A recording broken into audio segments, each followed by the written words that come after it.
Hello everyone, welcome to Slumber Stories channel. A vast, frost-covered European village is bathed in an unnatural twilight, with the sun struggling to rise beyond an unyielding, darkened sky. Figures wrapped in thick coats move slowly across the snow, their faces obscured by the mist of their breath. A frozen river, its surface cracked and crystalline, stretches across the village, its water now a solid, lifeless sheet. In the background, a lone cow is frozen mid-step, its hooves encased in ice, a grim reminder of the unnatural cold. A few dim candlelights flicker from the windows of nearby homes, but even the warmth of the hearth seems far away as the world remains still, silent, and cold. An ancient diary lies open on a wooden table in a dimly lit room. The fragile, yellowed pages are filled with faded ink, recounting the eerie atmosphere of a village plunged into darkness. The faint outline of a map, drawn hastily, reveals vast stretches of land covered in ice, while the text describes strange occurrences, crops that wither in, unexplainable patterns, and unsettling lights flickering above the frozen trees. Outside the window, the ever-present blanket of snow blurs the boundary between earth and sky. The only sound is the distant howling wind, which carries secrets of forgotten histories. In a remote, snow-covered forest, strange lights dance above the frost-covered trees, casting eerie glows in the dense darkness. The air is thick with a supernatural chill, and the ground crunches underfoot with every step. Figures in the distance appear as vague silhouettes, obscured by swirling snow. The ethereal light reflects off the ice, creating an atmosphere both mesmerizing and foreboding. The trees, twisted and barren, seem to hold secrets within their frozen limbs, and the silence of the forest carries an unsettling weight, as if something ancient stirs beneath the frozen earth. A grand, yet neglected cathedral stands solemnly against the bitter winter winds, its massive doors marked with cryptic symbols and seals. Within its cold, dimly lit chambers, a forgotten papal decree is laid out on a stone altar, the ink of the words obscured by a mysterious, dark residue. A cold, spectral light seems to emanate from the document, casting long, distorted shadows across the worn stone floor. The ancient scrolls and records stacked around the decree are untouched, and the silence in the room feels like an ancient curse, holding secrets of a time when the very nature of the world was hidden from history. The frozen landscape stretches endlessly under a sky that refuses to change, the cold air thick with an unnatural stillness. In the foreground, a solitary figure walks alone across the vast, unbroken expanse of snow. Their boots leave deep impressions in the soft, powdery surface, but as they move, the wind begins to blur their tracks, erasing any sign of their passage. In the distance, a faint flicker of light shines from what appears to be a distant village, but the glow is strange, as if it's not of this world, dim and unnatural, hovering just out of reach. The sense of isolation is overwhelming. A quiet, abandoned chapel sits at the edge of a frozen field. The building appears fragile, half buried in snow, with its wooden doors slightly ajar. Inside, a forgotten papal seal rests on an altar, its wax cracked and stained with age. The walls, once adorned with vibrant frescoes, are now pale and crumbling, obscured by layers of ice. The air is thick with dust and frost. Amidst the ruin, an eerie stillness pervades, and the only movement is the occasional drift of snowflakes entering through cracks in the stone, dancing in the dim light of the fading day. A vast, ash-choked sky looms above a mountain range in the Andes. The eruption of Huayna Putina is in full fury, with molten lava cascading down the slopes, engulfing everything in its path. In the foreground, a group of terrified Andean miners, their faces grim with soot and fear, scramble for safety as the earth trembles beneath their feet. The once vibrant landscape is now muted in dark greys, and the sky is covered by a dense, suffocating ash cloud. In the distance, a lone figure gazes up at the blood-red sun, the atmosphere tinged with an ominous hue. The scene captures both the fury of nature and the helplessness of humanity in the face of such power. A European observatory at twilight, its stone walls dimly lit by flickering candlelight. Through the large glass windows, astronomers peer through telescopes, their faces tense with concern as they observe the unusual celestial phenomena. The sun is blood-red, casting a haunting glow across the night sky. In the foreground, open journals and celestial maps are scattered across a wooden table, where the astronomers make notes about the strange color and behavior of the sun. The room is filled with an air of unease, as the knowledge they gather contradicts their understanding of the natural world, and the ink of their quills runs dark on the page. A scene of a desolate agricultural field in Asia, where withered crops stretch out as far as the eye can see. The once green fields are now barren, the soil cracked and dry, as if nature itself has turned against the land. A farmer kneels amidst the destruction, his face weary and lined with worry as he surveys the ruined harvest. In the background, more fields lie empty, devoid of life. The light is dim, the air thick with dust, and a sense of despair hangs heavy in the atmosphere. Strange symbols etched in the earth's surface hint at a deeper mystery, one that connects this catastrophe to something far older than any eruption. A dusty, old Jesuit letter lies open on a wooden desk, the ink faded and barely legible. The letter speaks of strange sky veils that predate the eruption, hinting at a hidden truth behind the catastrophic events. Beside the letter, an ancient map is unfurled, showing regions where the sky's behavior shifted unpredictably. The scene is dimly lit by the glow of a single candle, casting long, flickering shadows on the walls of a library filled with forgotten books and scrolls. The air is thick with the weight of secrets, and the ink on the paper seems to tremble as if it holds a truth too dangerous to reveal. A swirling vortex of ash rises from the ground, a dark storm cloud that blankets the sky and blocks out the sun. The ash falls gently, like snow, covering everything in a heavy, lifeless layer. In the foreground, a scholar, hunched over ancient records, watches in quiet contemplation as the ashes fall, their slow descent mirroring the passing of time. The room around him is filled with forgotten relics of a long-lost civilization, artifacts that seem to speak of an older world, one that may have known of this impending darkness. The rhythmic sound of falling ash echoes in the stillness, adding to the eerie calm of the scene. A dramatic and ominous landscape stretches before us, with dark mountains rising against a stormy sky, their peaks hidden by swirling clouds of ash. In the distance, a group of travelers trudges through the barren wilderness, their faces cloaked in the shadows of their hoods as they struggle against the harsh winds. The ground beneath their feet is scorched, and the earth is cracked, revealing a fiery glow from deep within the planet.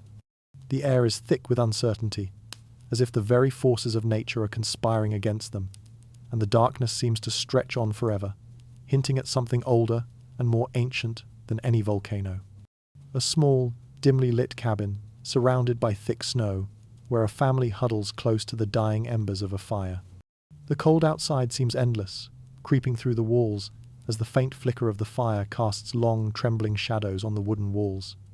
In the foreground, a child wrapped in worn blankets stares into the hearth, their eyes wide with quiet fear.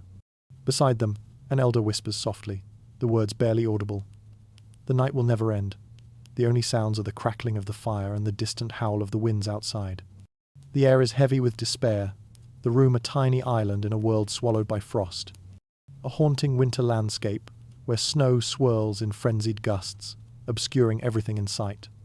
In the center, a lone figure trudges through the blizzard, their face frozen in a grim expression, clutching a small bundle of food. The snow falls relentlessly, coating the world in an unbroken layer of white. The ground beneath them is uneven, treacherous, but their steps are steady, guided by an unseen force. In the distance, a distant shadow looms, a towering figure in the ice, barely perceptible, yet undeniably present. Its form is made of frost and shadow, a figure conjured by the hunger and terror of the long night. A chilling scene of mass graves, unearthed centuries later, rows of bodies frozen in the ice. The figures are wrapped in tattered clothing, their faces obscured by layers of frost. Yet, some of the bodies bear strange markings, symbols carved into their skin, ancient and unknowable. A scholar stands over the graves, gazing down with a mixture of awe and horror. The ground around the bodies is disturbed, the air thick with the weight of centuries of secrets. The cryptic symbols etched into the frozen flesh seem to tell a story of a time long past, but the meaning is lost to history. A family sitting together at a wooden table, their faces gaunt from hunger, as they slowly chew on mouldy grain. The room is dimly lit by a single candle, its flame flickering in the oppressive cold. A mother, pale and weary, stares out the small window, where the blizzard continues its relentless assault. The children, quiet and listless, sit with their heads bowed, the warmth of the room slowly leaching out of them. There is no escape from the cold, no respite from the endless hunger. The struggle is etched in their every movement, and the silence between them speaks of shared despair. A vision of towering, ghostly figures made of frost, standing at the edges of a snowbound village. The figures are ethereal, their forms shrouded in a mist that seems to blur the line between reality and illusion. Their eyes glow faintly, and their limbs are long and twisting, like frozen branches. The villagers, huddled in their homes, watch from the windows, their breath fogging up the glass. The air feels heavy with their presence, and the silence of the night amplifies their haunting figures. The vision is both terrifying and mesmerizing, a reminder that in the frozen night, the boundaries between the living and the dead are easily blurred. A frozen, desolate street at the heart of a once bustling town, now eerily empty. The buildings are dark and abandoned, their windows glazed with ice. The ground is covered in thick snow, untouched by footsteps, save for a single set leading toward an imposing stone church. The air is thick with the presence of something ancient, something that once watched over this place and now seems to haunt it. In the distance, a faint, otherworldly glow emanates from the church's steeple, casting long shadows on the ground. The frozen silence of the scene is broken only by the soft whistling of the wind, carrying with it the echoes of a time long gone. A dimly lit study within the Vatican, the air thick with the scent of old parchment and ink. A scholar carefully turns the fragile pages of a forbidden manuscript, the words partially obscured by deliberate black ink strokes. The phrase, "the old return," is clearly visible, but it is stricken through, leaving a dark smudge where knowledge has been erased. Around the scholar, other ancient books and scrolls lie scattered, their secrets locked away from the world. The light of a single candle flickers on the table, casting long shadows that seem to watch over the forbidden text. A royal court chamber filled with heavy velvet drapes and gilded furniture. In the center, an ancient scroll is unfurled, its edges worn and yellowed with age. The royal seal is barely visible under layers of ink, with certain sections hastily crossed out. A court historian inspects the document with a furrowed brow, tracing the redacted lines, as the surrounding noblemen discuss in low whispers. Their eyes glance nervously at the door, as though afraid of what secrets may be hidden in the erased words. A soft breeze blows through the room, stirring the dusty air as the historian's fingers linger on the ink-stained paper. A close-up of an ancient map fragment displayed on a wooden table. The map is tattered, its corners frayed, and the ink has faded in places, but its markings remain mysterious and clear. A section labelled Warm Zones is circled in red, but there are distinct, jagged lines through these areas, suggesting something has been erased. A hand, gloved in fine leather, gently traces the lines of the map, revealing hidden territories that no longer exist. The background is dimly lit by the faint glow of candlelight, which reflects off the map's surface, revealing intricate details that seem to whisper forgotten stories. A grand library within the royal palace, where massive tomes rest on polished wooden shelves. One book, open on a reading desk, displays a passage that reads, "Erased, forgotten, the old return," the ink fading like melting snow, as if the words themselves are vanishing into time. In the background, the shelves stretch endlessly, filled with books that hold the weight of centuries of secrets. Dust swirls in the dim light, and the air seems to hum with the anticipation of knowledge that is just out of reach. A secret chamber beneath a stone cathedral, where a large, dusty map of the world is spread across a stone table. The map's faded colours hint at once vibrant territories that have since disappeared, covered by the relentless spread of ice. A priest in dark robes stands over the map, his fingers trembling as they hover over the erased warm zones. The cold stone of the cathedral floor echoes with every footstep, and the only light comes from a single candle, casting long, distorted shadows across the map, as if the room itself is hiding the truth. A grand, ancient vault beneath the Vatican, where shelves filled with sealed documents are lined up in neat rows. A large scroll, partially unwrapped, reveals a cryptic map with regions marked in strange symbols. Some areas are entirely redacted, leaving only empty spaces in their wake. A scholar, cloaked in shadow, leans over the scroll, scrutinizing the faded lines with a sense of dread. The vault is silent, save for the soft rustling of paper as if the secrets within these walls are unwilling to be uncovered. The atmosphere is tense, a moment of revelation hanging in the air. A faded merchant log lies open, the paper cracked and yellowed with age. The text, written in dark ink, recounts strange and unsettling occurrences: a river that froze solid in autumn, birds falling dead from the sky, and fish trapped beneath an icy surface. The scene is dimly lit by the flicker of a candle, casting long shadows across the log. In the background, the distant sound of ice cracking can be heard, as if the very earth is struggling under the weight of an unnatural cold. The atmosphere is heavy with foreboding, as the pages of the log hint at the beginning of something far more ominous. A frost-covered field stretches out under a sky that refuses to brighten. In the foreground, a farmer stands with a shovel in hand, his breath forming clouds of mist in the air. The ground is hard and unforgiving, the soil frozen beneath his feet.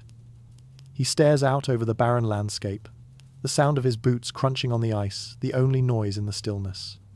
The crops that should have been thriving are withered and frozen, and the distant cry of a bird echoes through the silence. The farmer's face is weathered, his eyes clouded with worry, as he senses that this winter may be like no other. A scene from an Inca temple, where ancient scribes etch symbols into stone tablets by the light of a flickering fire. The inscriptions depict patterns of frost and ice that mirror those documented centuries later in Europe. The stone is weathered, the carvings intricate, but unmistakable, a testament to knowledge passed down through generations. In the distance, the temple doors open to a snow-covered landscape, where the sun is low in the sky, casting long, eerie shadows across the frozen earth. The scribes work in silence, their hands steady as they record a natural cycle older than the written word itself. A collection of farmer almanacs, their pages worn and curling, lies scattered across a wooden table. The records describe the harsh winters and strange weather patterns that began to plague the world in the late 1500s. Each almanac is filled with meticulous notes, observations of rivers that froze in unusual patterns, and crops that failed far before the typical season. The almanacs are illuminated by the soft glow of a candle, casting a warm light on the aged paper. In the background, the sound of a crackling fire provides a sense of intimacy, as though these ancient words are speaking directly to the observer, hinting at a deeper mystery. A scene set in a small, dimly lit village, where the houses are coated in layers of snow and ice. The villagers, dressed in thick furs, gather around a large bonfire, the smoke rising into the cold, starlit sky.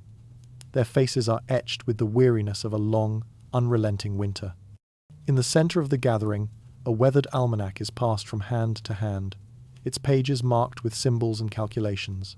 The villagers listen intently as an elder speaks of patterns, cycles, and the ominous frost that has begun to creep across the land. The firelight flickers, casting dancing shadows, while the distant howling wind seems to echo the elder's words of an ancient, recurring darkness. A philosophical debate unfolds in a candle-lit study, where scholars sit hunched over ancient texts and almanacs, the room filled with a quiet hum of discussion. One scholar, with a quill in hand, points to a passage in an almanac, tracing the pattern of an unnatural frost that appeared again and again throughout history. The others listen intently, their faces illuminated by the flickering candlelight. The walls are lined with shelves of books and scrolls, their contents filled with questions about the cyclical nature of time. A sense of unease fills the room, as the scholars ponder whether history repeats by design, or whether the cycles themselves hold a hidden, deeper meaning. A lone explorer stands at the edge of a frozen Japanese mountain range, the landscape stretched out before him in a sea of snow and ice.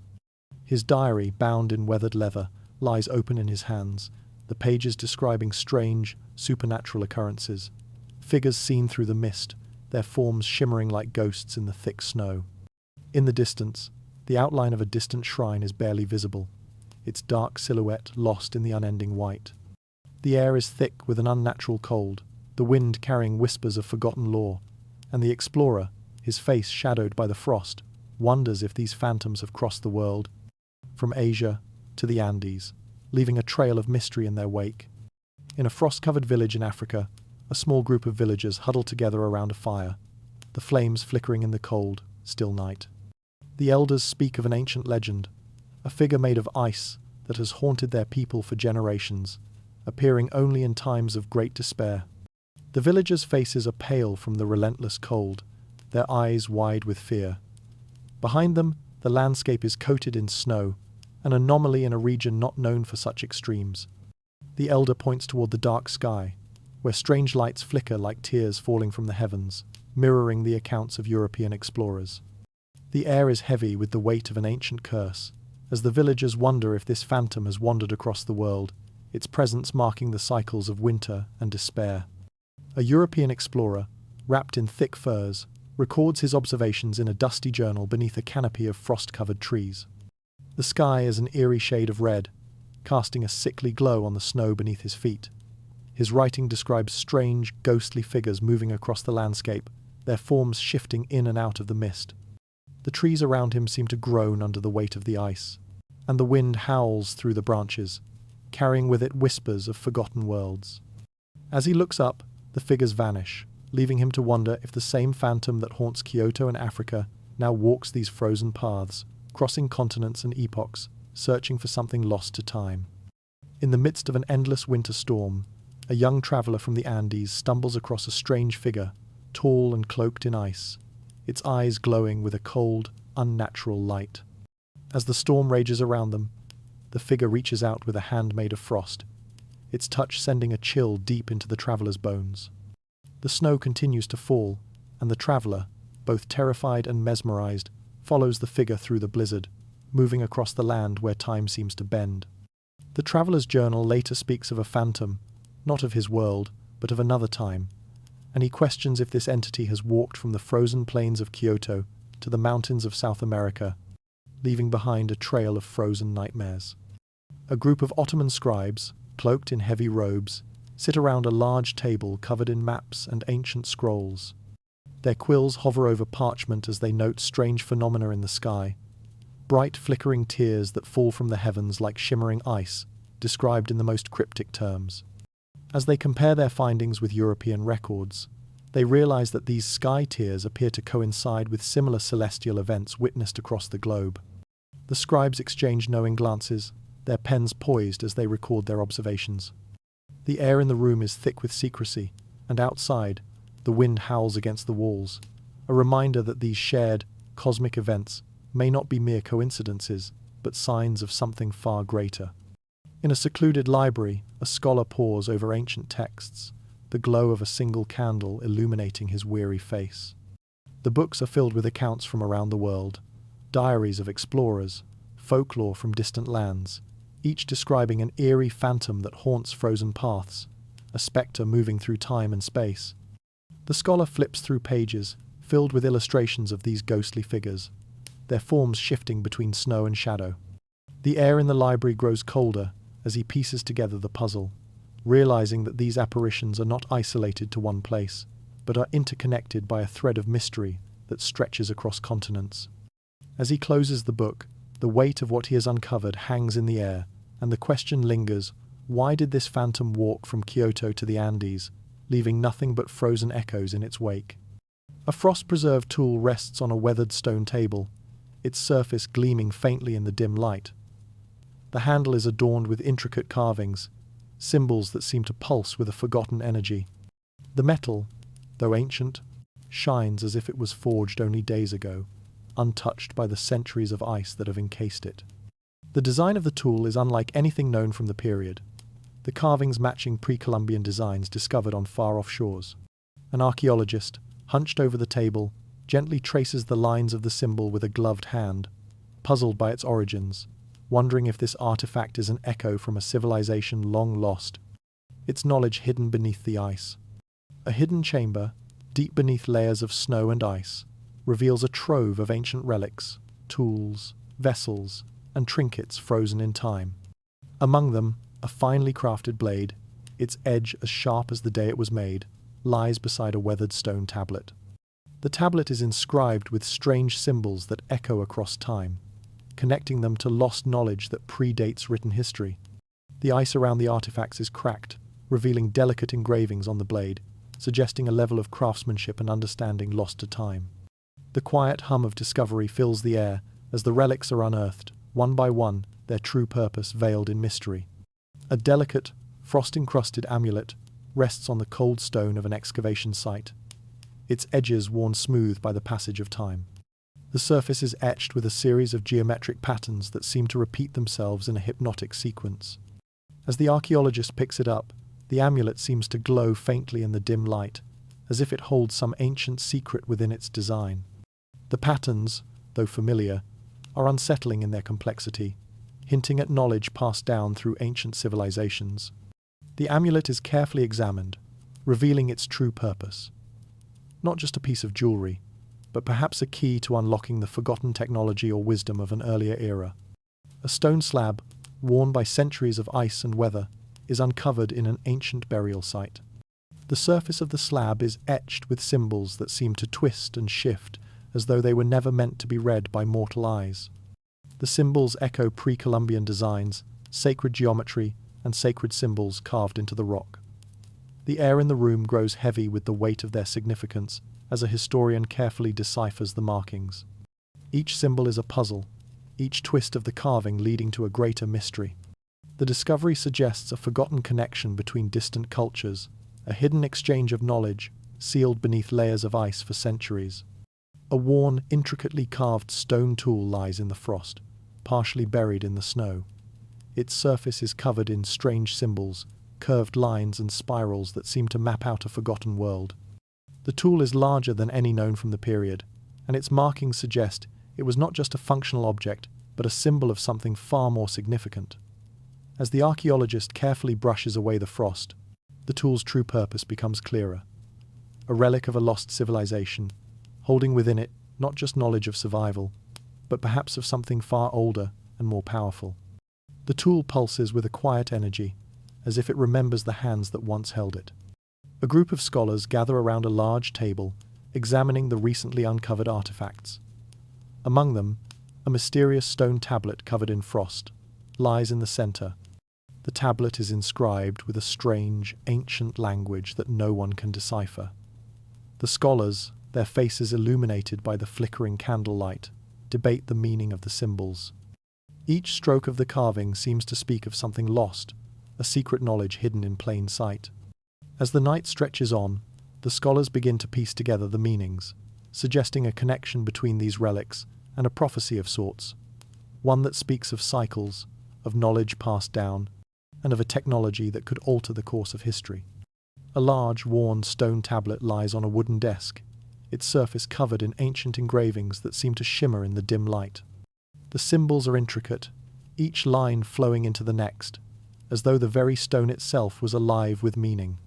Scholars huddle around it, their faces illuminated by flickering candlelight as they carefully decipher the text.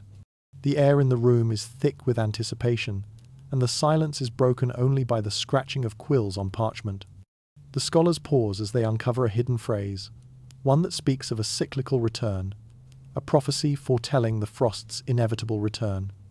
A close-up of the stone tablet reveals a single decoded phrase, inscribed deep within the rock. The cold shall return when the ice whispers.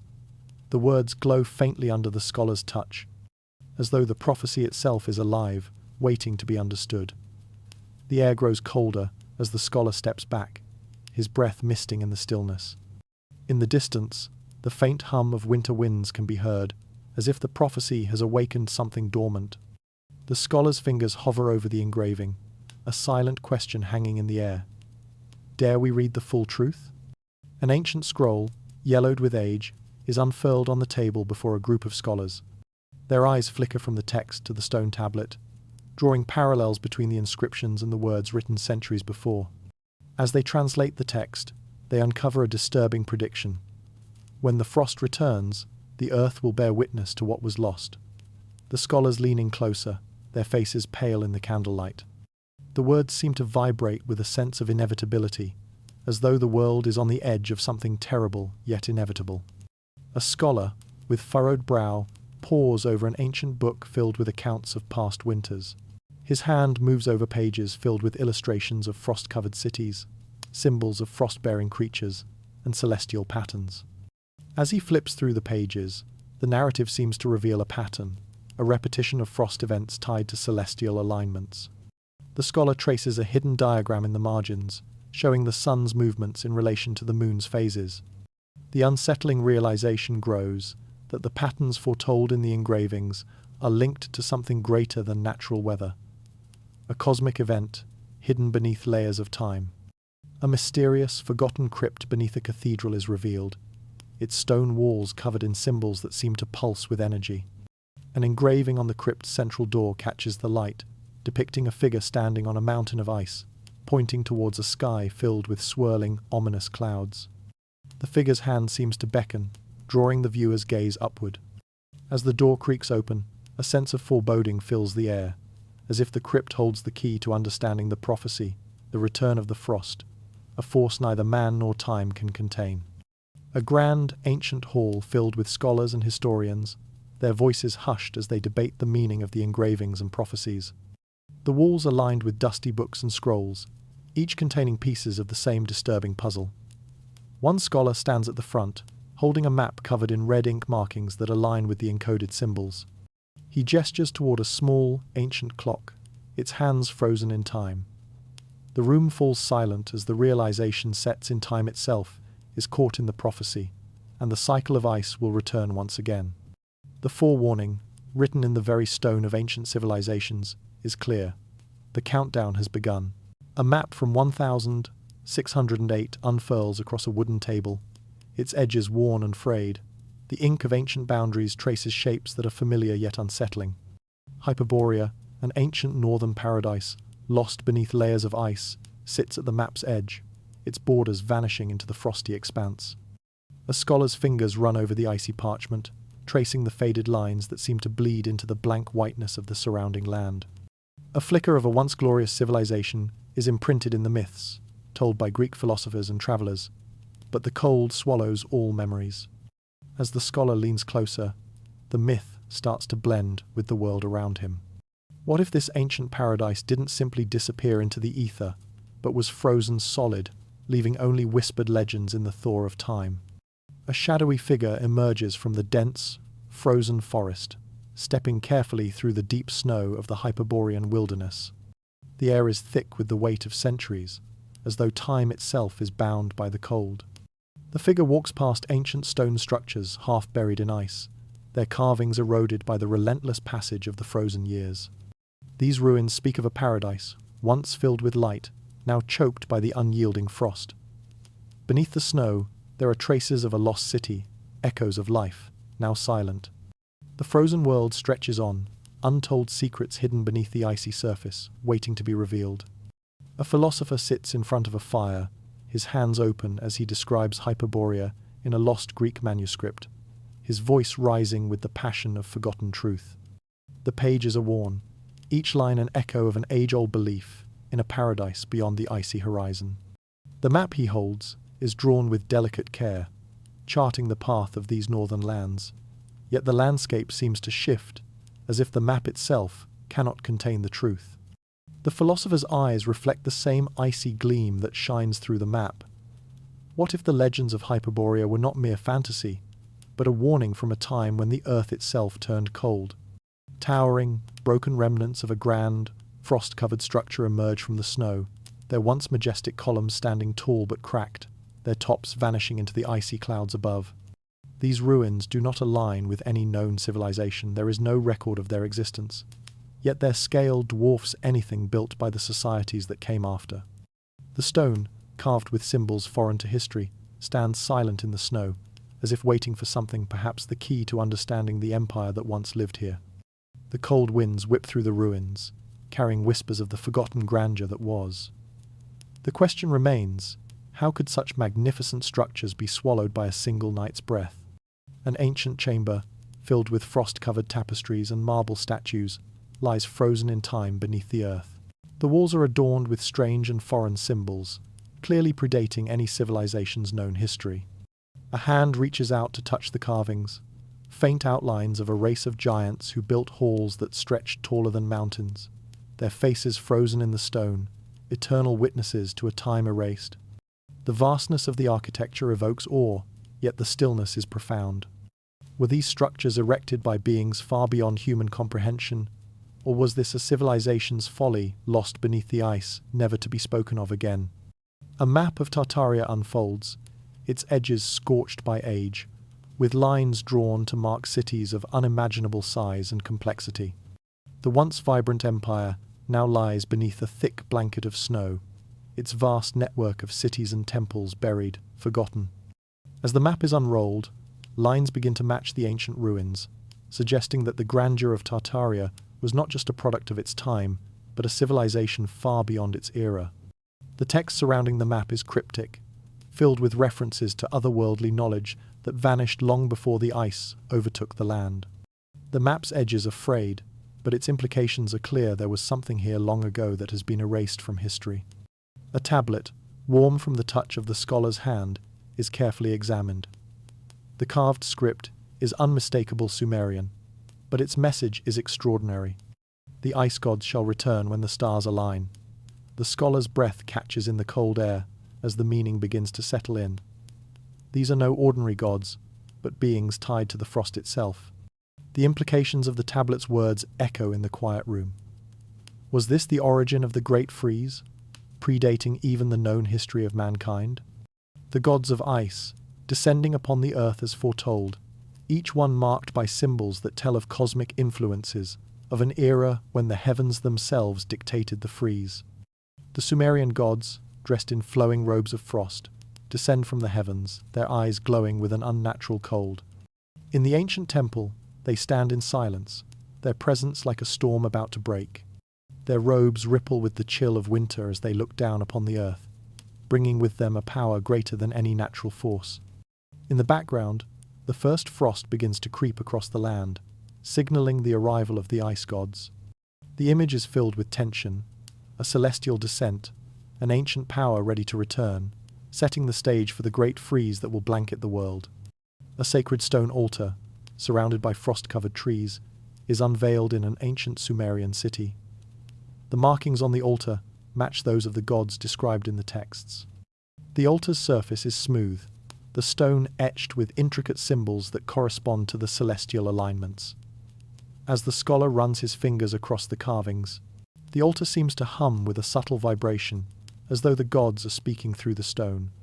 The air around him is thick with the chill of an ancient winter, as if the gods themselves are calling the earth to freeze once again. The shadows in the Sumerian temple flicker as a beam of light shines upon a tablet, its surface cracked but still legible. The writing describes the coming of the ice gods, marking the descent of a power older than civilization. In the distance, the winds rise, carrying the faintest whispers of ancient knowledge. The temperature drops, and the first signs of frost begin to form on the walls of the temple. The gods of ice are coming again, their power marking the earth's next great cycle. The prophecy, encoded in the stone, begins to unfold in the very air. A dimly lit room in the heart of the Vatican reveals the hidden vaults filled with forbidden documents. In the center, a red wax seal rests on a large tome, its surface etched with the unmistakable markings of secrecy. The pages within tell of ancient pagan beliefs and the frost that visited the world before the accepted history. A cardinal, with a troubled expression, holds the book open to a page that speaks of gods who brought winter and the knowledge that they left behind. The air is thick with the weight of the forbidden truth. As the cardinal's voice cracks, his confession is inevitable. Behind the closed doors of a hidden Vatican chamber, an ancient Inquisition document is revealed. The text, though heavily redacted, is clear in its intent to suppress any mention of the gods who brought the cold and their role in shaping history. The cardinal's trembling hand leaves a trail of ink across the page as he uncovers the chilling truth. In the background, the flickering candlelight casts long, eerie shadows across the walls. The room is silent, save for the soft rustle of paper, as the church's greatest secret is exposed, buried under centuries of ice and lies. A confession, carefully written by a cardinal, details the efforts of the church to erase the truth about the gods of ice and the frozen cycles that have plagued the earth. The paper is old, its ink faded, but the truth shines through. As the cardinal's words are read aloud, the air grows colder, as if the church itself shudders under the weight of its own secrets. The icy grip of the past threatens to return as the cardinal recounts the events of the ancient frost and the knowledge the church tried to bury. The final revelation looms, and the room grows colder still as the truth slips into the hands of the scholar. In a quiet chamber, A philosopher sits at a heavy wooden desk, his quill scratching across the page, immersed in the thoughts of a new age. The cold of the 1608 frost lingers in his words, echoing the famines and social upheavals that reshaped the very foundation of thought. Outside, the world is still silent under a blanket of snow. Yet, within the philosopher's mind, the seeds of new ideas take root. These ideas, born from the despair of a frozen world, will grow into movements that challenge the very structure of society. The ink flows with the weight of both revolution and revelation, drawing connections between the frost's toll on mankind and the sudden rise of intellectual societies, their agendas now cloaked in secrecy. The chill outside mirrors the warmth of the ideas inside, hidden away in private gatherings. Beneath the icy landscape, in secret chambers lit by candlelight, societies form their plans. The cold world outside, with its dying crops and frozen rivers, has sparked a shift in thought. The first glimmerings of enlightenment begin to flicker in the minds of the intellectuals, their ideas fueled by the hardship they've witnessed. The snow outside the windows whispers of cycles of truths buried beneath the ice. Within these hidden meetings, men and women speak in hushed tones of new philosophies and utopian dreams, promising change for a world that has been altered by the frost.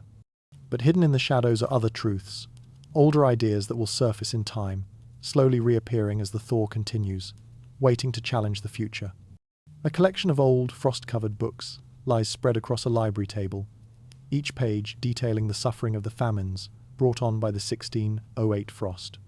Yet, these writings are not just records of hardship, they are the foundation for a philosophical shift. In one corner of the room, a scholar pores over these texts, his fingers tracing the lines of ancient words. His thoughts are interrupted by a flickering candle flame, casting shifting shadows across the cold stone walls. The scholar muses on the connection between the frozen despair of the past and the enlightenment that follows. Could it be that the hardship of those frozen years birthed the seeds of intellectual and philosophical revolutions that would shape the future? As the frost melts away, the societies that emerge from the chill begin to preserve their knowledge for future winters, building a legacy of thought for a world still in the grasp of frozen memory. In a Victorian study, the air is thick with the scent of ink and paper. A writer sits hunched over a desk, a quill dripping with ink, his mind consumed by thoughts of the frost's return. The world outside is cold, the winds howling against the windows. His pen moves across the page, writing in a cryptic, rhythmic pattern that mirrors the cold, frozen landscape. His story, one of a long-forgotten frost, unfolds in coded language, prophesying a future where the ice returns, just as it once did in 1608. The words drip from the pen like melting icicles, revealing not only the frost of the past, but the inevitability of its resurgence in the future. As the writer looks out the window, a flicker of unease crosses his face. Has he written the future, or is he simply repeating an ancient prophecy? A stack of Victorian novels lies open on a worn wooden table, each page containing strange, coded language that hints at the return of the frost. The air in the room grows colder as the scholar flips through the pages, tracing the underlined words. A darkness will return, bringing cold upon the earth, the books seem to whisper. The stories, set in the coldest winters, are more than just fiction. They are prophetic accounts of what the world may face again. The author's quill, dripping ink like melting icicles, reveals the chilling connection between the frost and the future, a prediction sealed in literature, awaiting the thaw. The books are a map, leading to the knowledge of an inevitable return, hidden within the words, preserved in the ink. A scholar sits in a dusty library, eyes scanning the pages of a series of Victorian novels. His fingers pause over a passage that seems too precise, too uncanny to be mere fiction. The lines speak of an icebound world, of civilizations buried beneath snow and ice, waiting to emerge. The scholar wonders if these tales, written so many years after the frost of 1608, are not just stories, but veiled prophecies, encoded in layers of symbolism. Could the writers have known of the frost's return? The scholar flips through the pages with growing unease, uncovering more and more hints that the ice may not have been an isolated event, but a recurring cycle, carefully woven into the fabric of forgotten lore. In the cold, frost-covered trenches of war, soldiers stand at attention, their breath visible in the air as they huddle together for warmth. The wind cuts through their uniforms, biting at their exposed skin. In the distance, the sound of marching feet grows louder as the army presses forward into the unknown. What they don't know is that they are walking into the very heart of the frost, the return of the ice that has been predicted in the ancient prophecies. The soldiers, unaware of the deeper forces at play, march on as frost and war become intertwined, each battle fought not just in the snow, but in the archives of forgotten histories. A map of the world is spread across a table in a war room, the edges marked with notes and symbols. The map, although showing the modern world, hints at a much older reality, one of ice, of frozen cities lost to time. Military strategists lean over the map, eyes narrowing as they trace the paths of ancient frost that have reappeared in modern wars. The frost, it seems, is not just a natural phenomenon, but a weapon, a force to be reckoned with, concealed in the pages of history.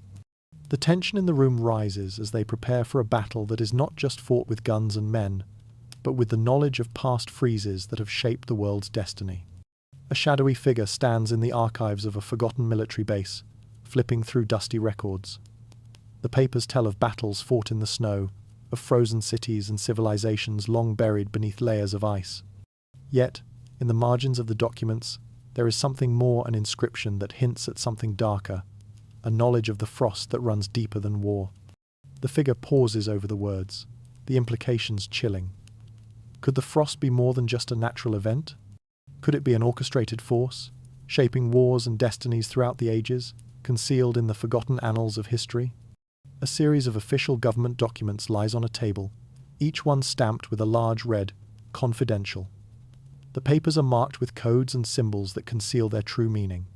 A scholar carefully unseals the first document, his fingers trembling with the anticipation of discovery. The document reveals the truth about past frozen events, the ones carefully concealed by governments and institutions. Yet, as the scholar reads on, he realizes that some secrets cannot be revealed. They have been locked away, refrozen, hidden from view. In a darkened room, a government official leans over a stack of classified papers, his eyes scanning the contents. The documents detail the frost, the cycles, and the efforts made to bury the truth. As he reads, the room grows colder, the air thick with the weight of the suppressed knowledge. The official's hand hovers over the final page. What will he do with the knowledge that the frost was not just a natural event, but a secret buried deep within the vaults of power? The paper shivers under his touch, as if the truth itself is refusing to be locked away any longer.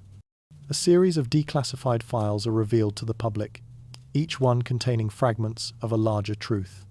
The files describe the frost, the cycles, and the powerful forces that have tried to suppress the knowledge of what happened in 1608. Yet, as the frost thaws and the documents are uncovered, it becomes clear that some secrets are not meant to be remembered. The pages shiver, as if the cold of centuries still clings to them, and the room is filled with the sense of something unsaid, something buried, now slowly coming back to life. A meticulously detailed graph unfurls across a wooden desk, its lines flat and lifeless, like the frozen lakes of a world caught in an eternal winter. The data points, once thought to represent the truth, now appear distorted, manipulated. The temperature proxies, shown in careful curves, bend and twist in ways that defy natural logic. A scholar, deep in thought, traces the curves with a quill, his brow furrowing with each passing line. What are these spikes, unnatural anomalies hidden beneath the surface of the data? In the flickering candlelight, the graph reveals its secret. The temperature records from 1608 have been deliberately altered, the true nature of the cold concealed, hidden behind a facade of scientific certainty.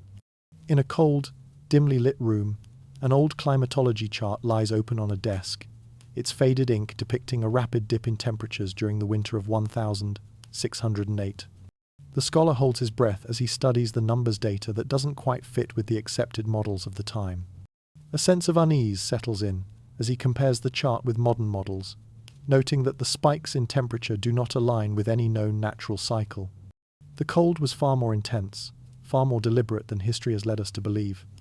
A quiet suspicion grows, as the graphs seem to whisper of manipulation, scientific data, shaped to conceal the true extent of the frost. A dusty old manuscript lies open on a scholar's desk, filled with calculations and equations. The equations, once hailed as the key to understanding the world's climate patterns, now appear flawed, riddled with inconsistencies. The scholar, deep in his study, begins to trace the anomalies in the data, a quiet unease settling in his gut.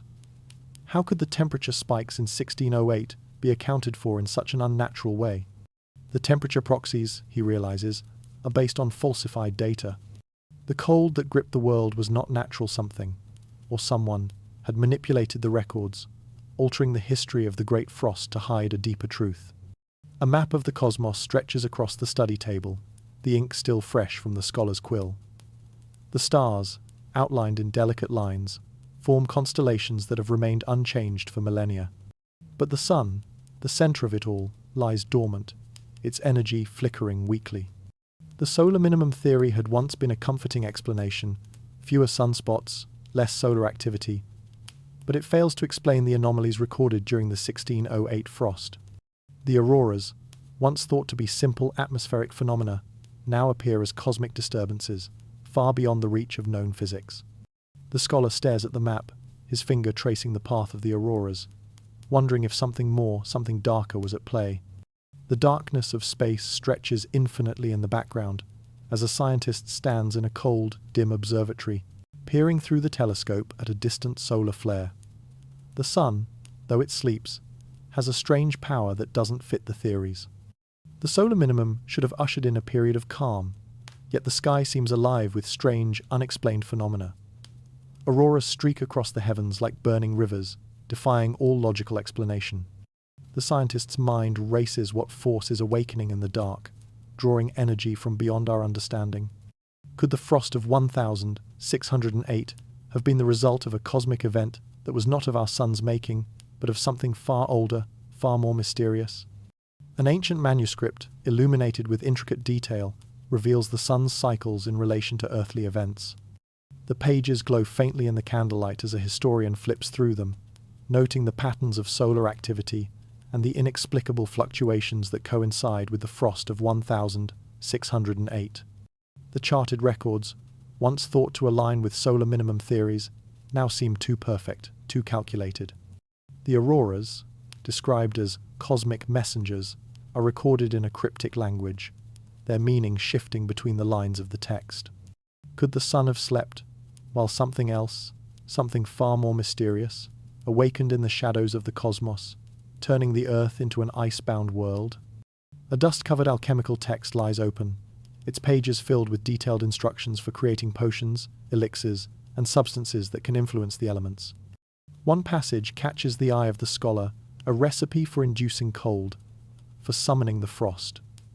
The symbols etched on the page seem to shimmer in the dim candlelight as the scholar runs his fingers over the ancient words. This is no ordinary recipe, it is a formula for controlling the very forces of nature. The alchemists of old, with their cryptic knowledge, understood the power to chill the world itself. The question is, who else knew of these secrets, and what purpose did they serve in the cycles of frost? A secret alchemical laboratory, hidden deep within a forgotten castle, is filled with strange instruments and vials containing strange, glowing liquids. On a stone table, a scroll is unfurled, its contents detailing a forbidden process, the manipulation of cold through alchemical means. The ingredients, carefully selected, seem to combine into an elixir that could summon the frost, chill the world into a deep, eternal sleep. As the scholar carefully deciphers the text, he realizes that this alchemical knowledge may not just have been lost, it may have been deliberately buried, hidden away to prevent its dangerous potential from being realized. A scene unfolds in an ancient alchemist's workshop, where a tall figure stands before a bubbling cauldron, his face obscured by the smoke rising from the fire. In his hands, he holds an ancient scroll, the ink fading but still legible. The text describes the process of creating a cold elixir, a potion that can induce frost, that can bring the world to a standstill. The alchemist's hands shake as he reads, understanding the power he holds. With a flick of his wrist, the elixir is completed, its icy contents glowing with unnatural energy. He wonders, what will this elixir bring to the world? Is it the power to reset the earth, to bring the ice, to bring a new order. An ancient, worn alchemical text opens, revealing a detailed account of how to summon the cold, a process known only to the most secretive practitioners of alchemy. The text is filled with strange symbols and ingredients that must be combined under specific celestial alignments. The scholar's fingers tremble as he reads, realizing that this is not just knowledge lost to time, but knowledge suppressed by those who feared its power. The recipe is clear. A potent elixir capable of freezing time itself, a tool not just for survival, but for manipulation. The chill it brings, the frost, could be controlled by those who knew how to wield it. In a grand, darkened library, a scholar opens an ancient bloodline diary, its pages filled with records of a family whose legacy stretches back to the earliest days of civilization. The ink is faded, but the names and dates are clear. Each entry traces the line of descent from a forgotten time, each record filled with cryptic symbols and strange references to ancient frost events. The scholar's eyes widen as he realizes this family, this bloodline, has been tied to the cycles of ice for centuries. Their secrets, their knowledge, have been passed down through generations, buried deep within their diaries. A sealed vault opens, revealing generations of bloodline diaries, carefully preserved by the elite families who have held the keys to the frost's secret for centuries. The diaries, bound in rich leather, are filled with the names of those who have witnessed the cycles of cold, the rise and fall of frozen empires. The ink is still fresh, the handwriting impeccable, as if the knowledge within them is meant to last forever. The scholar reads one of the entries aloud, and a chill fills the room. The frost is not a random event, but a cycle tied to blood, to power, to an ancient, secret order that has shaped the world's history. A shadowy figure stands before a hidden door in a forgotten mansion, the door sealed with ancient symbols. As the door creaks open, it reveals a room filled with journals, each one detailing the history of a bloodline that has long held power over the frost. The pages are filled with secrets, hidden truths about the frost's return, about the manipulation of time, about the elite families who have controlled the cycles of ice for generations. The figure's hand hovers over the diaries, the weight of history pressing down. What has been hidden in these pages for so long? What knowledge, preserved through blood, will be uncovered in the cold, silent room? A vast, snow-covered landscape stretches out, where layers of ice reveal the buried remnants of past civilizations. Each layer of frost, compacted and hardened over centuries, tells a story of a world that has been lost and then reborn.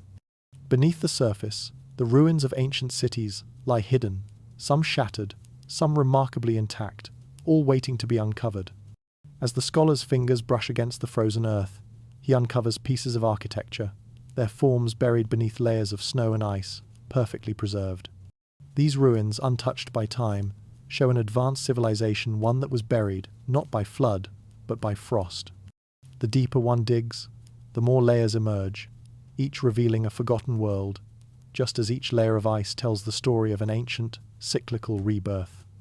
A dig site lies in the heart of a frozen plain, where the frost beneath the earth holds secrets older than time itself. As the archaeologists carefully remove layers of ice and soil, they begin to uncover fragments of a civilization's architecture. Towering columns and intricately carved stones emerge, each layer of ice holding them in a timeless grip. The deeper the team digs, the more they realize the layers beneath them don't just belong to one era, but to multiple. This is not a city that has simply been buried by nature, but one that has been erased and reborn, time and time again, in a cycle of destruction and rebirth. The ground itself seems to echo with the faint whispers of forgotten civilizations, layered like ice strata, each civilization leaving its mark beneath the surface.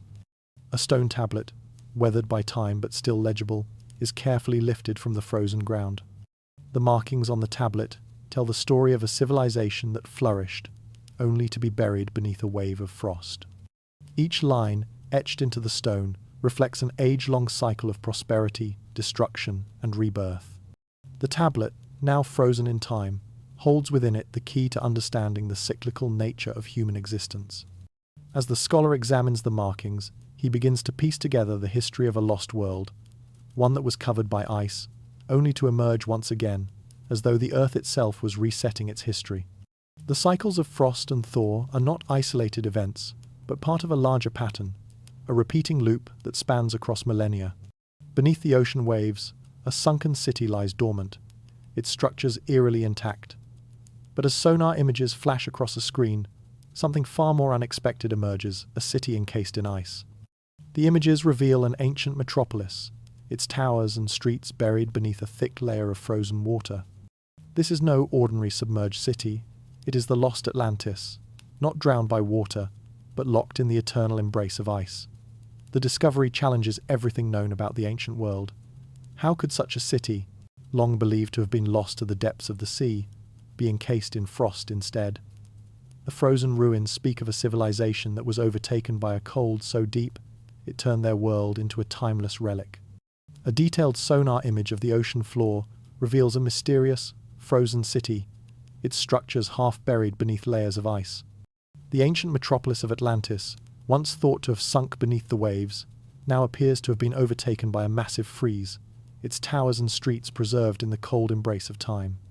The city's layout matches ancient descriptions, but its icy exterior suggests something far more strange than a simple submersion.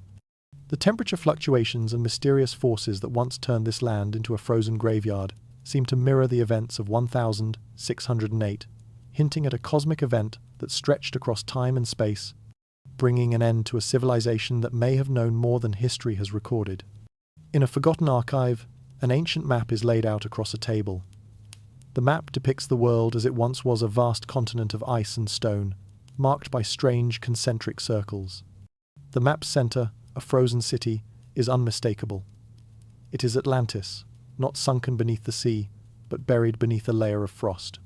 The cartographer's notes detail the sudden onset of ice, the freezing of an entire civilization in a single, catastrophic event. The map, though centuries old, reveals an incredible truth. Atlantis was not lost to the ocean's depths, but to a global freeze that encased its people in an eternal slumber, waiting for a future that may never come. A historian sits in a quiet study, the pages of an ancient text spread before him. The text details the lives of isolated populations, untouched by modern civilization, who carry the genetic markers of their ancestors, a lineage that can be traced back to the first great frost. The historian's fingers trace the familiar symbols in the margins of the pages, symbols that reflect the trauma of a culture marked by the cold. These descendants, living in remote regions, carry with them the genetic legacy of a civilization that endured the Great Freeze. As the historian reads on, he begins to realize that the trauma of that icy event is not just a memory, it is written in their very DNA, passed down through generations. A team of geneticists gathers in a modern laboratory, studying the DNA of isolated populations whose ancestors survived the Great Freezes of 1608. Their findings are astounding. Certain genetic markers, unique to these populations, trace back to ancient peoples who lived through the cold, their bodies altered by the trauma of that frozen time. The genes, it seems, have memories of the frost, passed down through generations. As the geneticists uncover more, they begin to connect the physical changes to cultural practices, rituals, and even folklore that point back to a time when the world was covered in ice. The genetic evidence paints a picture of survival of a people who endured, and whose descendants still carry the memory of that ice-bound world. In a remote village, an elder speaks of a time long ago when the world was blanketed in frost. Her words are filled with ancient knowledge, stories passed down through generations of how their ancestors survived the ice. But the most profound part of her tale is not the frost itself, but the physical and psychological trauma it caused. The elder speaks of how the people were changed by the cold, how their bodies, their minds, and their cultures bore the mark of that first great freeze. The children, she says, still carry the memory in their blood, though they do not understand it.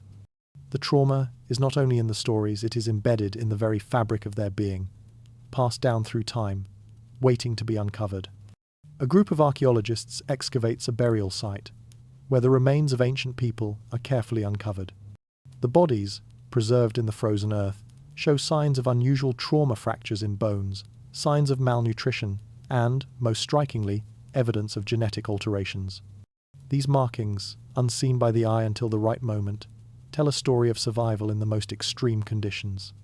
As the archaeologists examine the remains, they uncover evidence of a people who lived through the Great Frost, their bodies forever altered by the cold. These genetic markers, once thought to be a coincidence, now reveal a deeper connection to the cycles of ice and the lasting effects it had on those who survived. A mysterious clock, its hands frozen in time, sits on a stone pedestal. The surrounding room is dark, illuminated only by the faint glow of a candle. The clock's face is marked with strange symbols, and beneath its glass surface, the gears seem to move ever so slightly, as if the passage of time is being controlled. A scholar stands in front of it, his mind racing. The clock, he realizes, is not just an instrument of time, it is a warning. The hands point toward a future event, a moment in time when the frost will return. The question looms, are we thawing toward the next black dawn, a new cycle of ice and rebirth? A series of astronomical charts are spread out on a table, the positions of the stars and planets drawn in precise detail. The scholar's finger hovers over a particular alignment, a convergence that seems to mirror the events of 1608. The sky, it seems, is preparing for the return of the frost. The alignment points toward a future date, one that marks the beginning of a new cycle, where the cold will once again sweep across the earth. As the scholar traces the path of the stars, a sense of dread fills the air. The frost has not gone, it is merely waiting for the right moment to return. A group of philosophers gathers in a dimly lit room, debating the cycles of history. The room is filled with the smoke of incense, and the air is thick with tension. The philosophers speak of time, of the endless cycles of civilization, destruction, and rebirth. One by one, they turn their attention to the future. The question arises, are we thawing toward the next black dawn, or are we already in its grip? The frost that has shaped our past may be returning to shape our future. The discussion grows heated, and yet, the clock ticks on, each moment taking us closer to the inevitable. A series of underground tunnels stretches deep beneath the earth, their walls carved from solid rock. The faint sound of muffled voices echoes through the cold stone, where hidden communities have survived the frost of 1608.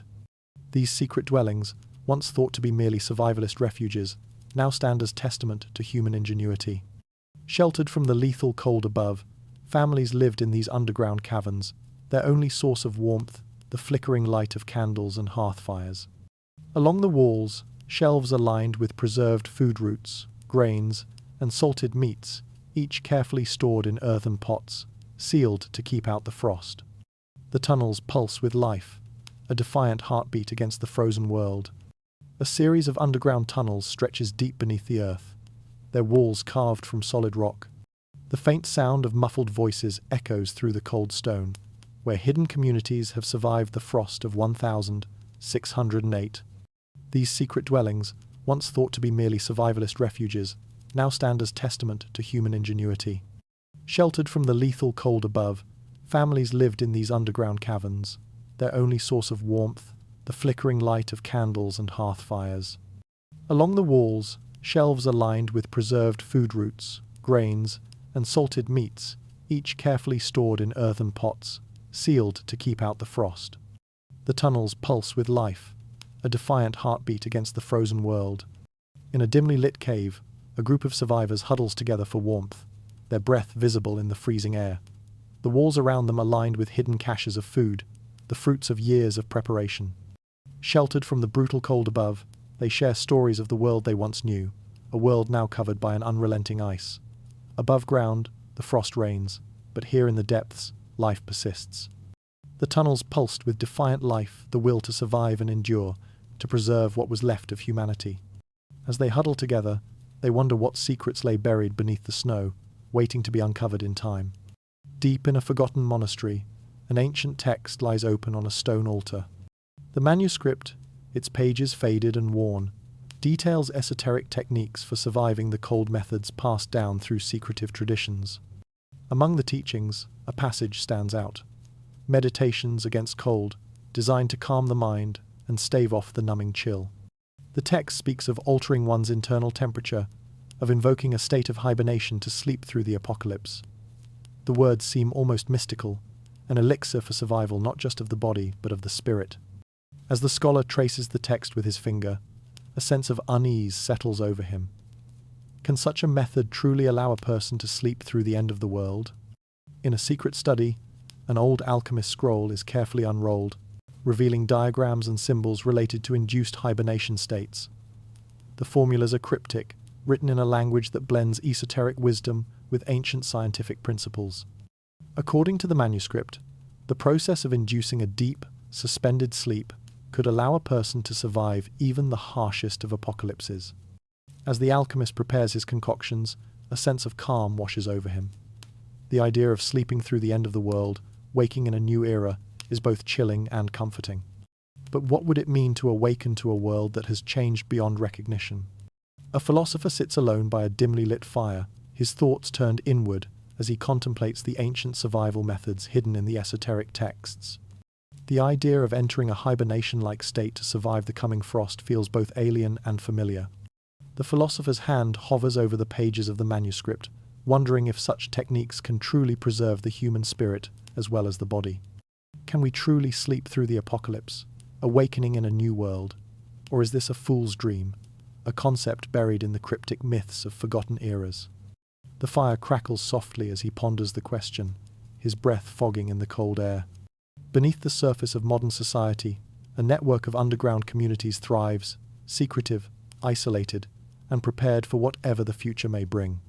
In a hidden room, lit only by the glow of computer screens, a group of individuals discuss strategies passed down from the survivors of 1608.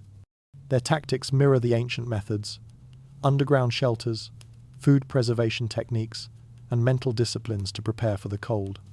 As they speak in hushed tones, the flickering light of the screens reveals symbols, emblems of societies that have always been preparing for the next great freeze, waiting for the ice to return. They wonder, what will the world look like when the frost comes again?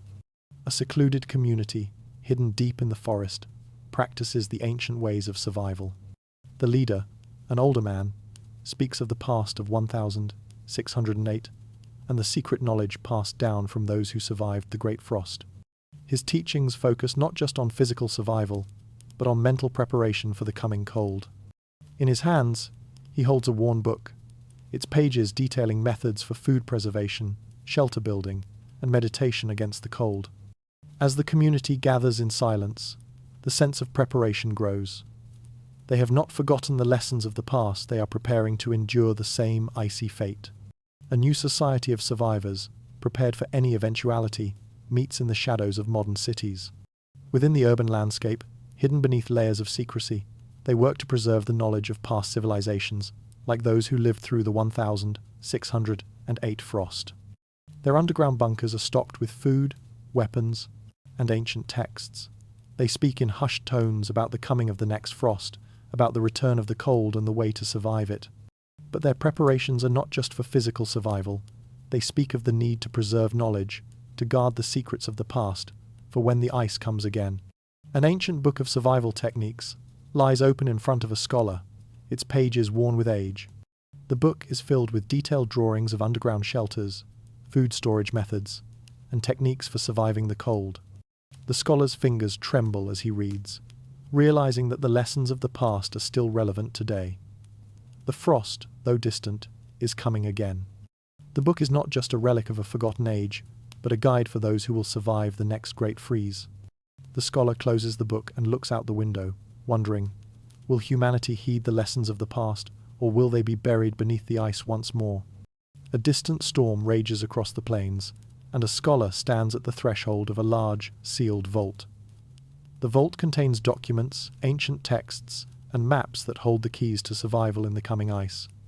The scholar's hand hovers over the lock, feeling the weight of the centuries pressing down on him. Inside, the knowledge of the past is preserved, waiting for the time when it will be needed again. But as the storm howls outside, he wonders, will anyone listen to the warning, or will the vault remain sealed, its lessons lost to time?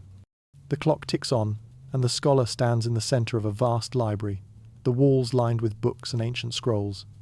In his hands, he holds the final piece of the puzzle, a map, one that marks the locations of bunkers, hidden communities, and forgotten texts. The map, though old, is detailed, showing the places where humanity has hidden its knowledge and where the frost will come again. The scholar's eyes widen as he realizes the truth. The next great freeze is not just a theory, it is a warning. The world must heed the lessons of the past, or it will be buried once more beneath the cold.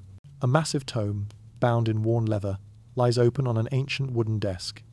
The pages, yellowed with age, are filled with detailed accounts, maps, and journals documents long buried, hidden from public view. The scholar's fingers gently turn the pages, revealing a history deliberately erased from the world's collective memory. Each document is meticulously catalogued, but the patterns within are unmistakable. These texts were not just lost to time, but to intent. The ink speaks of frost, of secret societies, and of hidden truths, all tied together by a single hand. One author, perhaps, penned the silence across continents, ensuring that the knowledge of 1608 and its effects would never be fully revealed. The scholar examines a set of parchments, each more fragile than the last. Each document is a piece of a larger puzzle, each text filled with fragmented knowledge about the frozen years of 1608. The ink is faded, but the handwriting remains unmistakably the same, an elegant script that echoes across the centuries.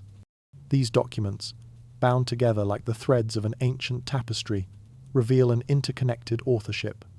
The same hand seems to have chronicled the events of the frost and the resulting suppression of knowledge across multiple regions. The question arises, who held the pen that wrote these silences, and why was this knowledge hidden from history? As the scholar pores over another forgotten manuscript, the details begin to emerge.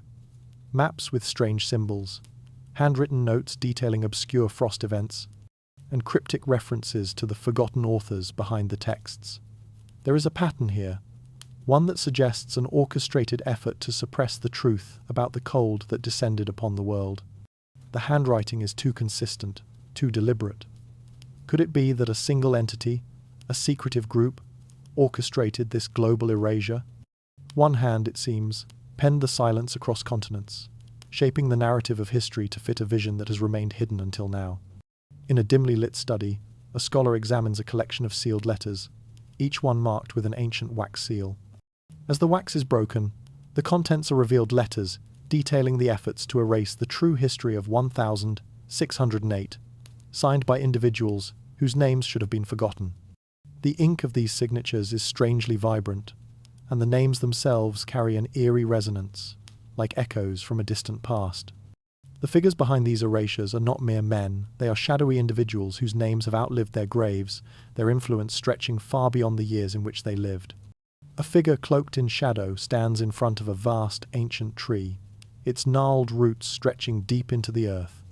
The figure, their face hidden, holds a book, the pages filled with names, dates, and encrypted messages that span centuries. These names are not those of ordinary men. They are of a lineage that has lived for generations, their influence stretching across history.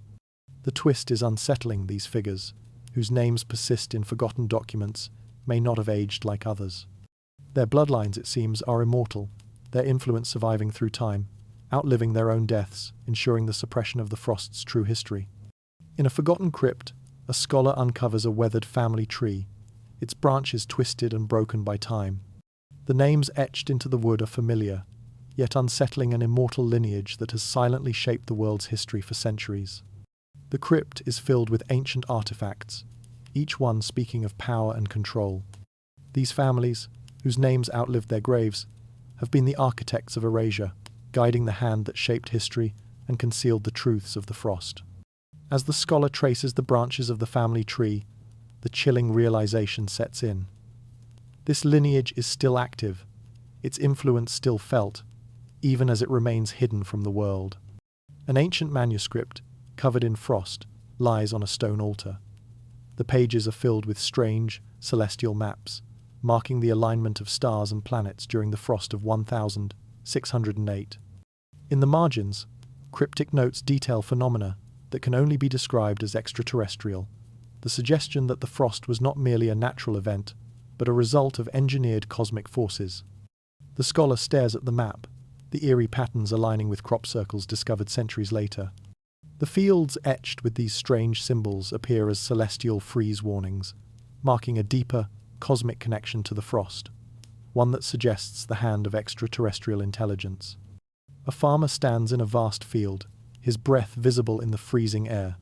Before him, intricate crop circles have appeared overnight, their patterns strange and unnatural. These designs, seemingly etched into the frozen earth, match the celestial patterns recorded during the 1608 frost. As the farmer stares at the patterns, he begins to wonder, could the frost have been more than a natural event? Could these markings, these signs in the crops, be warnings from a higher intelligence, signaling the return of the ice? The frost may have been a test, a controlled experiment that continues to leave its mark on the land. A shadowy figure stands in a vast, icy field, looking down at a set of crop circles that shimmer in the frost. These circles, perfect in their symmetry, seem to pulse with an unnatural energy. The figure raises a hand, tracing the intricate patterns in the air, as though connecting the dots between these earthly phenomena and the stars above. The patterns, it seems, are no mere coincidence. They align with the astronomical events of 1608, suggesting that the frost was not just caused by solar minimums, but by a greater, extraterrestrial force. The fields, etched with celestial freeze warnings, are the remnants of an experiment designed to test the very limits of humanity. A quiet room is illuminated by the soft glow of candlelight. The scholar holds a weathered journal, the pages filled with personal accounts of the 1608 frost. As he reads, a chill spreads through the room, not from the cold outside, but from the unsettling truth that the frost was more than just an event, it was a cycle, a recurring phenomenon that has haunted humanity throughout history. He closes the journal, the words echoing in his mind. What if the frost, what if this cycle, is not merely a historical curiosity but a warning? Could the frost return? Could we already be feeling the effects? The window fogs with breath as a scholar stands in front of a map, tracing the lines that mark the events of the 1608 frost. The map is dotted with places where the ice has left its mark, frozen cities, lost civilizations, forgotten histories. As the scholar studies the map, the air grows colder, and the chill is not from the frost outside. It is as though the events of 1608 are reaching forward in time, pulling the world toward another freeze. The map is not just a record of the past, it is a map of what is yet to come. The frost has never truly left. It waits, just beyond the horizon. A final page in the scholar's journal reveals a cryptic message, written in a hurried hand. The frost thins, but the veil remains. The scholar stares at the words, the weight of their meaning pressing down on him. The frost, he realizes, is not just a physical phenomenon, it is a sign, a marker that aligns with the cycles of human existence. The chill of 1608, the cold that once gripped the earth, is not gone. It waits, lingering in the shadows, ready to return. The scholar places the journal down, his breath catching in the cold air. The veil thins again. Can we feel the chill? The fragments of ancient texts, scattered like shards of a shattered mirror, are slowly pieced together on an oak table. Each page is faded, marked with the fingerprints of forgotten hands, but when brought together, they form a narrative too complex to ignore. The frost of 1608, once seen as an isolated anomaly, is revealed as part of a larger, cyclical truth. From the underground dwellings to the celestial disturbances, from the alien patterns in the crops to the suppressed historical records, all pieces of the puzzle fit into place. The truths once thought to be separate are now connected, each shard reflecting not one, but infinite winters, each layer of the past, revealing a deeper, hidden truth. The scholar traces the connections, his eyes growing wide with the realization that the past is far more complex than anyone ever imagined. As the dust settles around the scattered pages, the narrative begins to emerge, one that stretches across centuries, linking forgotten events and ancient civilizations. The multiple layers of truth unfold like a map, each layer revealing a hidden reality that has been concealed beneath the frost. The ancient cultures that survived the Great Freeze of 1608 did not perish. They simply adapted, hidden away in secret locations, preserving knowledge for the day when the world would again need it. What was once believed to be a singular event now reveals itself as part of a recurring cycle, one that spans time and space, stretching beyond our understanding. The synthesis of these truths is not just historical, but cosmic, a grand design waiting to be unveiled. The scholar sits back in his chair, overwhelmed by the enormity of the narrative he has just uncovered. He watches the candle flicker, casting long shadows across the walls. Each shard of history reflects a piece of the puzzle. A puzzle that, when completed, reveals a reality much larger than any single event or time period. The frost of 1608, the inexplicable phenomena, the hidden societies, all of it points to a greater truth, one that binds the world together in a shared cosmic experience. The cycles of frost, the manipulation of time, and the dark forces that shape history are not random, they are deliberate, part of a grand design that has shaped humanity's path. The scholar exhales slowly, realizing that the work ahead will be not just about uncovering the past, but about understanding the future. The realization grows within the scholar. Humanity itself may not be the center of this vast, icy puzzle. As the pages are examined, the truth begins to unfold. What if the frost, the cold that has gripped the earth so many times, was not a natural event, but an experiment conducted by forces beyond our comprehension? The idea that humanity is merely a pawn in a cosmic game of refrigeration is unsettling. The frost, it seems, was not meant to be a mere environmental anomaly. It was a test, a way to push humanity to the brink, to see how far we could be pushed before we would fall. In a hidden chamber, a collection of ancient writings reveals a chilling truth. Humanity's existence may have been orchestrated from the very beginning, shaped by forces outside of our understanding.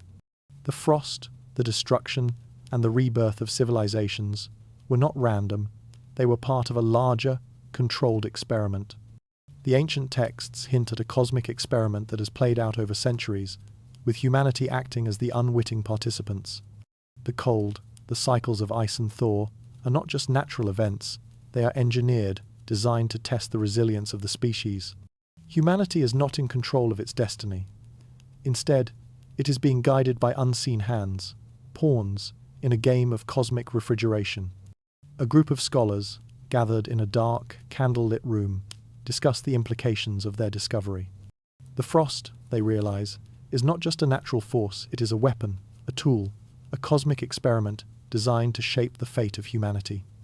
The climate changes, the sudden freezing temperatures, the inexplicable events, all of it was orchestrated. Humanity has been subjected to the cold, not to survive, but to be tested. The question now lingers. What is the purpose of this experiment? What is it that these unseen forces are hoping to achieve with humanity? And what will happen when the next cycle of frost comes again? As the scholar pores over the ancient texts, he realizes that the answers are not just written in the pages of forgotten books, they are within us all. The frost, the cycles, the experiments, they have shaped humanity for millennia, and their effects are felt not just in history, but in the very DNA of our being. The scholar reaches for a dusty old map, its edges worn and fragile, and begins to trace the locations where the frost has had the most impact. Places where entire civilizations were wiped out, buried beneath layers of ice. But as he examines the map, he realizes that the frost did not just impact the Earth, it impacted humanity on a deeper level, shaping our genetic makeup, our very being. The scholar turns to an old family journal, tucked away in a forgotten corner of the library. As he flips through its pages, he finds accounts of ancestors who lived through the great freezes, their memories etched into the fabric of history. But what strikes him most are the strange passages detailing personal experiences, visions of cold, of strange figures, and of an overwhelming sense of dread. These passages, written in the voices of those who survived, hint at a deeper connection to the frost, one that transcends mere survival. The frost, it seems, has been more than an external force. It has shaped the very essence of those who lived through it, marking them in ways that remain hidden from history. A young researcher, in the comfort of his study, begins to examine his own ancestry, tracing the lines of his family tree back through centuries of frost and ice. His bloodline, like many others, carries the scars of the Great Freeze. He delves into old diaries and letters, finding echoes of the frost in the stories passed down through generations.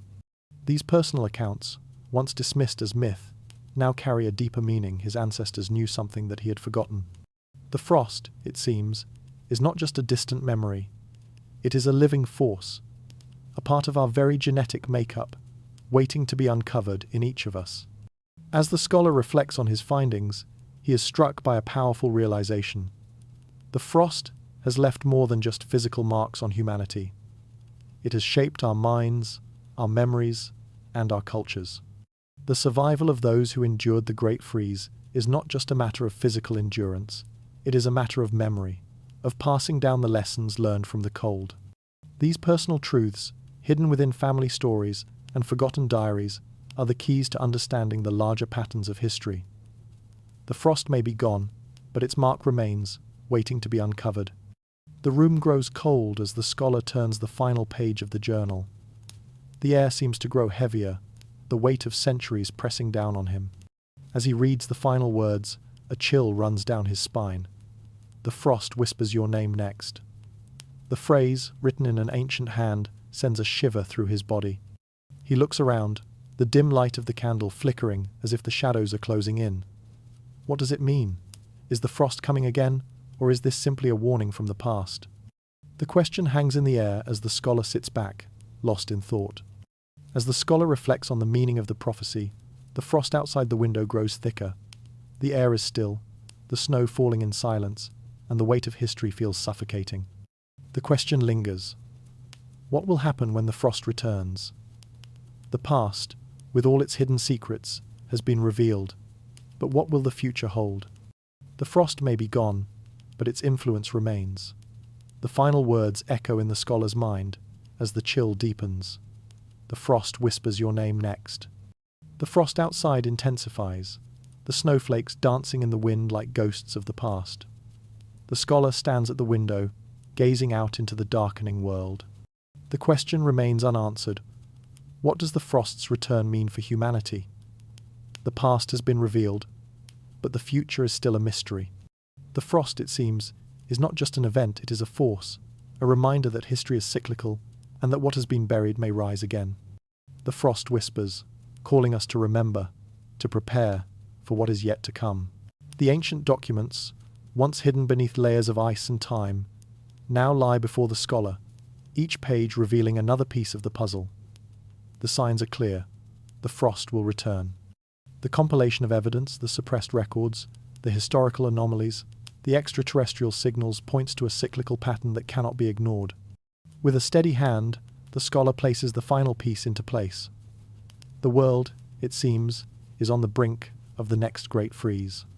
The records show a repeating cycle, one that has come and gone, leaving behind nothing but memories of the cold. The scholar's gaze lifts, and he senses something in the air, the faintest shift, the slightest whisper of frost on the wind. History knocks with icy knuckles once more. As the final chapter of history is written, the scholar steps back, his mind racing with the weight of what has been uncovered. The frozen events of 1608, the hidden truths of survival, and the impending return of the frost all seem to converge in one moment. The evidence is undeniable, the frost has never truly gone. It lies dormant, waiting for the cycle to return. As the scholar takes a deep breath, he realizes that the world's history is not linear, it is cyclical. Each freeze, each thaw, a part of the eternal rhythm of time. But the signs are everywhere, and they cannot be ignored. The cold is coming again. A deep sigh escapes the scholar's lips as he surveys the work laid out before him. The evidence has been compiled, the signs have been seen, and the pieces of history now form a coherent narrative. But the weight of the truth is not heavy, it is a quiet understanding, a calm certainty that the frost will return. The world has been given the knowledge of the past, the warning of what is to come. The cycle is not over, it is simply waiting. The scholar reflects on the signs, the connections, and the profound implications of it all. History has knocked with icy knuckles. And now, the world must listen. In the shadows of modern society, a new ethos is emerging, one rooted in the lessons learned from the frost of 1608. Small communities are beginning to form, built on the survival philosophies passed down from generations who endured the Great Freeze. These groups are united by a common understanding. The world is fragile, and the next freeze could be just around the corner. As they gather in secret, their conversations turn to the survival tactics of the past: underground bunkers, food preservation, mental fortitude against the cold. Their purpose is clear: to prepare, to endure, and to thrive in the coming dark. A network of modern survivalists, spread across the globe, quietly share knowledge, trade ideas, and prepare for the unknown. Their philosophies, inspired by the 1608 frost, speak of community, resilience, and foresight. They understand that the coming freeze will not be a singular event, it will be a test, a reckoning for humanity. But unlike the civilizations of the past, they are not content to wait in isolation. Instead, they are building connections, forming alliances, and pooling resources. The lessons of the past have been learned, and they are united in the understanding that survival is not just a matter of individual effort, but of collective strength. A group of like-minded individuals meets in a remote location, their voices low as they discuss the philosophies that guide them. They speak of the frost, of the cyclical nature of the world, and of the need to prepare. But there is no panic in their words, no fear, only a calm, steady resolve.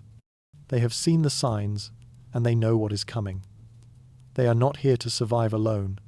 They are here to survive together. The unity that once defined ancient civilizations now finds expression in these modern networks, built on the same principles of cooperation and mutual aid. In the coming dark, they will stand together. A scholar sits at his desk, surrounded by ancient texts and modern research. The work is vast, the questions endless, but the answers lie just beneath the surface. The key to unlocking the mysteries of the frost lies not in the grand discoveries of history, but in the personal investigations of each individual. The scholar picks up a forgotten diary, a journal passed down through generations, its pages yellowed with age. The answers are here, hidden in the details. The scholar exhales slowly, passing the torch of knowledge to the next generation. The journey of discovery is not complete, it is only beginning. The world is full of questions, and every day brings new opportunities for discovery. The scholar's eyes scan the horizon, his mind racing with possibilities. The search for answers, the drive to uncover the truth, is not confined to the halls of academia. It is a call to every individual to explore, to question, and to investigate. The frost is not just a historical event, it is a living force, a question that continues to echo across the centuries. The scholar passes the torch, inviting others to pick up the mantle and continue the work. The time has come to seek the truth, and the path is open. As the scholar places the journal down, he turns to the reader, his eyes full of quiet resolve. The answers are out there, he says, his voice steady. The frost, the mysteries, the truths, they are waiting to be uncovered. The journey of discovery is a personal one, but it is not one that can be undertaken alone. Each person must take the first step, pick up the torch, and begin the search. The frost is not an isolated event. It is a part of a larger mystery. And the key to unlocking that mystery lies within each of us.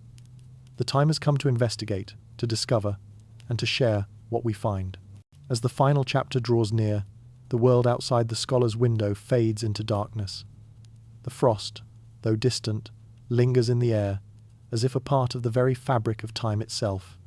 The scholar closes the book, his mind filled with the questions that remain unanswered. The frost has not disappeared, it has only retreated, waiting for the right moment to return. And though the journey has been long, the path is not yet complete. The questions echo in the scholar's mind as the cold outside deepens. What does the frost mean for us? What will happen when it returns? The scholar stands at the window, gazing out at the endless expanse of snow. The frost, like a memory, lingers in the air, unseen but felt. The journey of discovery has taken him far, but the questions remain questions that may never be fully answered. The frost has become a part of the world, a mystery that endures through the ages. And though the scholar cannot predict what the future holds, he knows that the frost will return, as it always has. As your eyes close, he whispers softly, "Does the black frost watch back?" The frost begins to fade as the scholar's voice drifts into silence. The mysteries of the past are left hanging in the air, like frost patterns on a window, delicate and fleeting. The questions, though unanswered, will continue to linger, always waiting for the next person to uncover the truth. And as the scholar disappears into the shadows, the frost remains a reminder that some mysteries never truly melt away. They simply wait to be rediscovered.